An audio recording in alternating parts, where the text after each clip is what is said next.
Hi everyone, Lisa Haven here. Well, powerful people from all over the globe are now giving their input on what they believe the post-pandemic world is going to look like. Now, their input includes everything from a complete financial reset to the United States of America literally becoming China, as in our policies, our structure becoming more communist style. And that's a terrifying thought.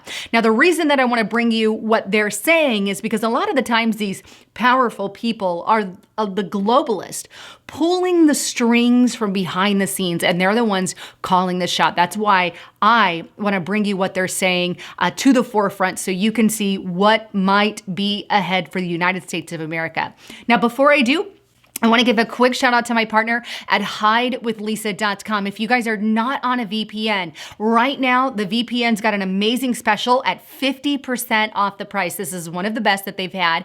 And you can also get it for a free 30 days. So make sure you get a VPN, something that hides your IP address on your computer today. All right, so let's dive straight into this article that's on zerohedge.com because I want to start there. And it's titled, "The financial system will have to be reset. How the world's most powerful and influential people see the world after the pandemic." Now, this article goes on to share about 15 to 20 powerful people's opinions or plans, if you will, on what they believe the post-pandemic world is going to look like. I'm only going to focus on 3 of them that kind of entail what the others say. The first one here is by Shen, Director of Asia Global Institute Economics Professor at the University of Hong Kong, a former advisor to China's cabinet.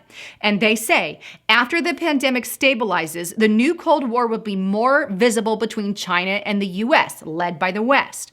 The blame game has already started, but it will get worse once the economic hardship from the pandemic materializes in the coming months or years to decouple China further from the developed West. As a result of the crisis, China will shift further back to its communist roots and the Maoist era in terms of worldview and policy mindset. In other words, what this particular powerful person is saying is that there's going to be tensions between the US. We're already fighting each other. But as we get into this battle, if you will, China is going to become more communist. And may I even add to that, that America is becoming more communist. And I'm going to prove it to you as we get more into this report. But the truth of the matter is, we have communist China and the United States of America becoming more communist style. So I think that's a powerful point either way. Now, here's another quote, and this one deals more on the financial reset of it, but this comes from James Galbraith,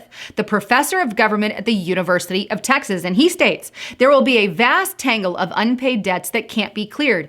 And what is the difference from 2008 and 2009? The model of foreclosure, evictions, and repossessions to deal with them is going to be absolutely unacceptable.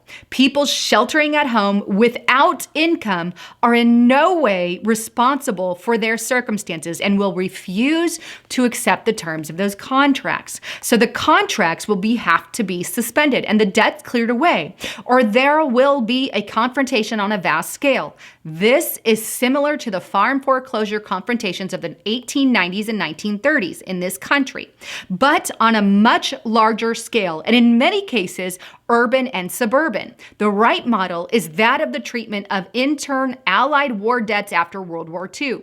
They were canceled because dealing with the common enemy were common efforts. So the whole financial system will have to be reset.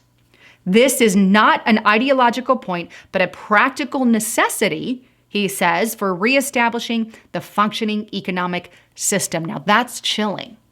A reset of our financial system could look like something out of the Book of Revelations, the Mark of the Beast style thing, where we have a global economic system rising from the ashes to save the world from the pandemic economic crisis, which, by the way, they caused via the lockdowns, or they intensified. I think we would have had some level of economic crisis due to the pandemic either way, but they emboldened it and made it worse with these lockdowns and draconian measures. Maybe that was planned. You see, Event 201, which was conducted by Bill Gates' organization, was an event, a pandemic exercise that they did coincidentally 3 months before, right? 3 months before the pandemic actually broke out.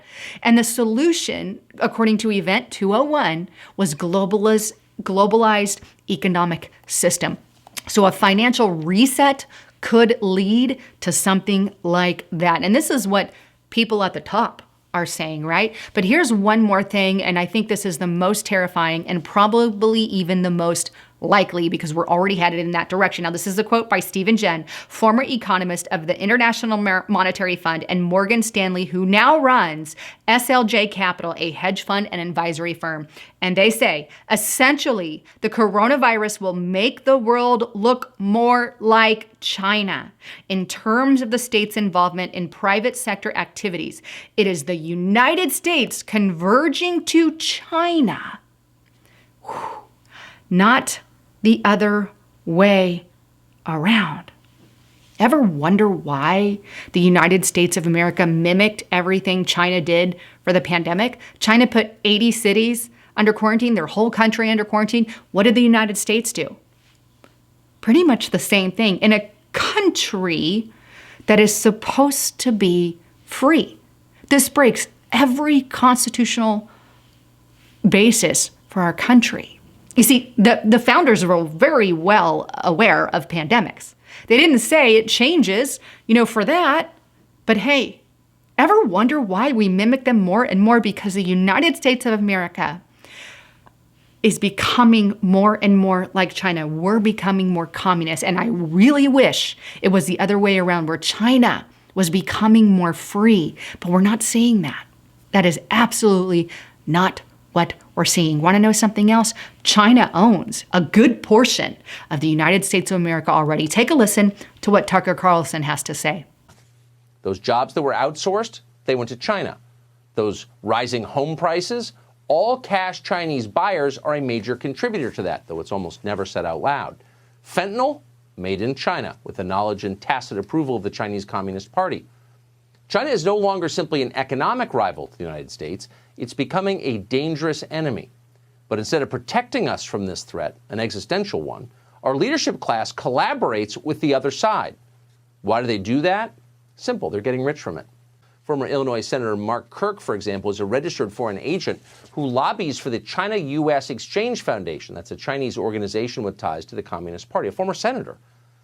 Former Senator Joe Lieberman works for another Chinese company, ZTE. What's ZTE? Well, ZTE is so dangerous to American interests that last August, the president signed a bill banning the federal government from using that company's equipment because it's too threatening. But he's lobbying for him. Former Congressman Rick Boucher, meanwhile, has lobbied for a whole list of Chinese companies, including Hikvision, Huawei, and the search engine Baidu.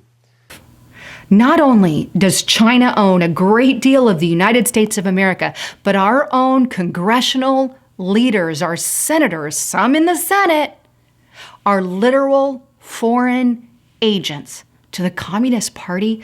How the hell did we allow that to happen? I mean, it's a question that needs to be answered. Foreign agents for the Communist Party are running the government, are allowed to be involved in the Senate. And guess what? They're part of the Democratic Party.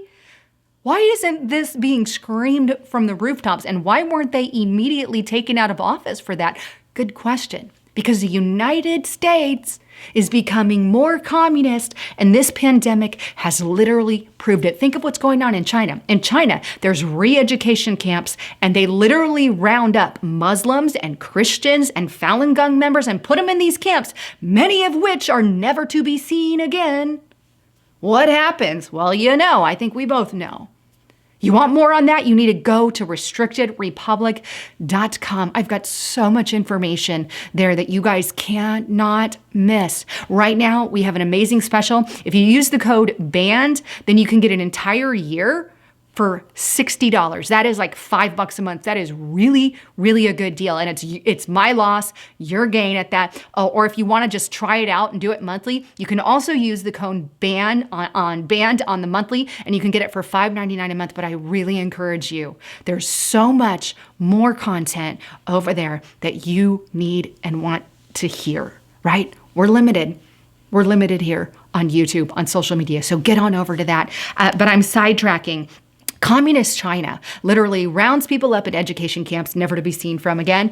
And they're not only doing that, but they're tracing every one of their people, following them via facial recognition technology, putting social scores on their citizens. If you cross the street illegally, say something bad about the government, then your score goes down and you cannot literally travel or send your kids to good schools because of your social score.